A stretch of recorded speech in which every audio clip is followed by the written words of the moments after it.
enjoy that. Let's talk about the influence of India in the world now. It seems to me, and I could be wrong, that India is exerting a much more powerful influence in the world, culturally even as well, certainly economically.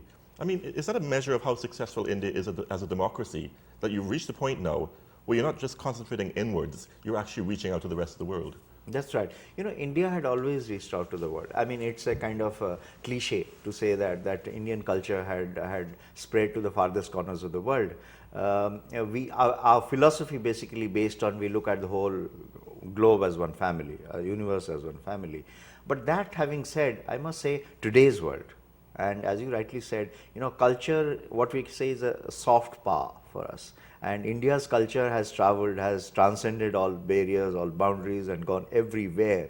And everywhere you see an Indian, wherever an Indian goes, he is in a way representing Indian culture in some way or the other. His food, his dress, his language, his way of talking, his aspirations, his, the way he, even gestures. I mean, that you will feel he's an Indian. He can't be anything but an Indian. So that has traveled. And economy, yes, economically we are doing quite well. And in fact, you surely are aware that India is now notching the second highest rate of growth in the world, next to China. But China is a different kind of system. We are a democracy, a liberal democracy, the a world's market-driven, largest democracy. Yeah, largest democracy in the world. And we have, despite the global economic recession and all that, we are still having about 6% rate of growth, which is fairly good. And all forecasts say that even for the last quarter, our growth has been about 6%. And for the last 1 year, the projection is, even IMF forecast is, that it will be somewhere between 5 to 6% of growth. So we are doing, and to answer your question, yes, India has come a long way in its economic growth. We started off when we are when we just got our independence in 1947, we were a small economy and we were a small population. Now we are a booming 1 billion plus population, and our economy is 1 trillion plus economy. Leading that 1 trillion plus economy with all the factors of diversities, of enormous diversities of our land, to take all that along, I think it's a unique success story for any country in the world to go forward with that. And we have a forward-looking government now, which is back. Congratulations, by the way, on your very peaceful recent elections that took place. It's actually astounding that 1 billion people can vote and everything goes so smoothly. That's right. In fact, out of 1 billion population, the electorate was 715 million people, which is the combined population of America and Europe put together. So imagine that kind of electorate, people voting in 5 phases of voting over a period of more than a month. Voting takes place all over India and in totally different terrain, different parts of the country. And the voting has been peaceful, and all that through this electronic voting machine. And the election commission is a machinery. Of course, now they are geared to the task, but it's a gigantic exercise. It's the biggest democratic exercise anywhere in the world. And what has happened now? It is a triumph of the people. People have voted for stability, for economic growth, for the success story which the previous government had given. That would be a continuation of that. That will further lead India to more and more prosperity and growth. And people have believed in that. So people have voted for. So we have got the Congress party, which is again the highest number of seats they have got. So they are forming the government in alliance with a few more parties. So again, the UPA, what we call the that combination is still coming with a few other parties, but mostly we will have, the government is already in place, and some of the old, the ministers and all, some of them are back, some new faces have come in, some portfolios have changed hands. So it is now in the process of the transition, but the cabinet team has come in. Now they're going to have the other junior ministers, Minister of State and deputy ministers will be coming in. Together, I think they will have about 80, the total strength of the government. So I got the feeling that even the Congress was surprised by how well it did in the election. Yes, they were. Because most of the pundits were saying that it's going to be a deadlock and it'll be chaos, etc. I think what swung the tide for Congress was their totally unpredictable victory in Uttar Pradesh. Uttar Pradesh had been more or less for many years had been out of bounds for the Congress, except for a few pockets. But this time their victory there has been tremendous. And Uttar Pradesh gives the largest number of seats for the parliament, 80 seats.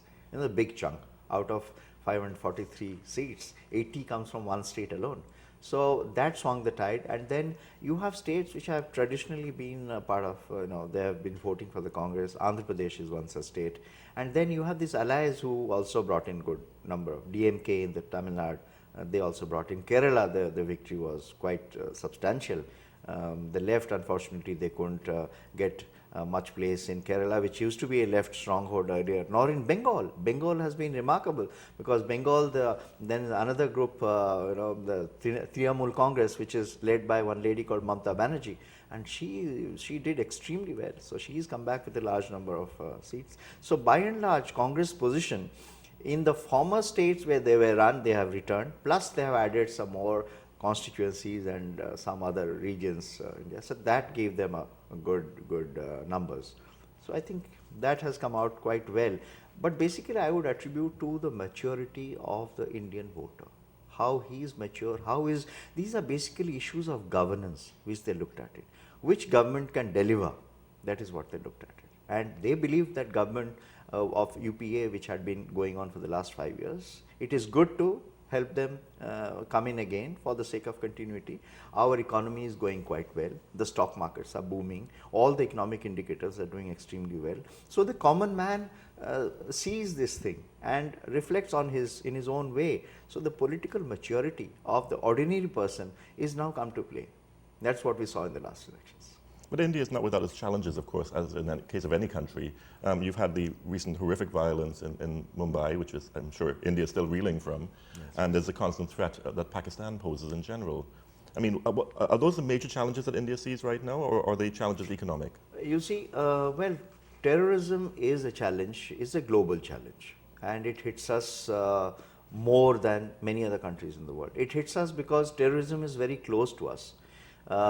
You mentioned about Pakistan, even beyond Pakistan, Afghanistan, that has now become a big epicenter of terrorism. The whole world knows from where these people are coming. It is very close to our borders. That is one side. The other side, on the eastern borders also, you have other countries where the nexus is there. Mm-hmm. So in a way, unfortunately, India is living in a very troubled neighborhood. Many of the neighboring countries of India are not, away, or they are not immune to terrorism or this radicalization of forces which are committing some of the other problems for them. We have insurgencies on our border, on our east, on our northeast. South, what happened in Sri Lanka was unfortunate, but that also has a ripple effect on our population. So I would say terrorism, yes, it's a factor to be reckoned with. You mentioned about Mumbai, but Mumbai was a kind of a thing which may not happen in that scale, in that intensity. We would like to see that it doesn't happen. The government has become very conscious. They have done a good stock taking of the situation after it happened and trying to plug the loopholes so that there should be no such incident of that kind, of that magnitude. But having said that, I cannot say that India is a huge country, and to protect the country, we have, like, say, 7,500 kilometers of a coastline. Just the coast, enormous task. And within our country, I mean, 3.2 million square kilometers of territory. I mean, that is a huge expanse of land. So to guard every inch of that land is not possible. So there is the factor. We have some internal security problems also. There are some homegrown, radical elements in the country. We are conscious of that. People, in the leadership is conscious of that. They are working out certain, how to prevent such occurrences. Our internal security mechanisms are getting stronger. There is more of coordination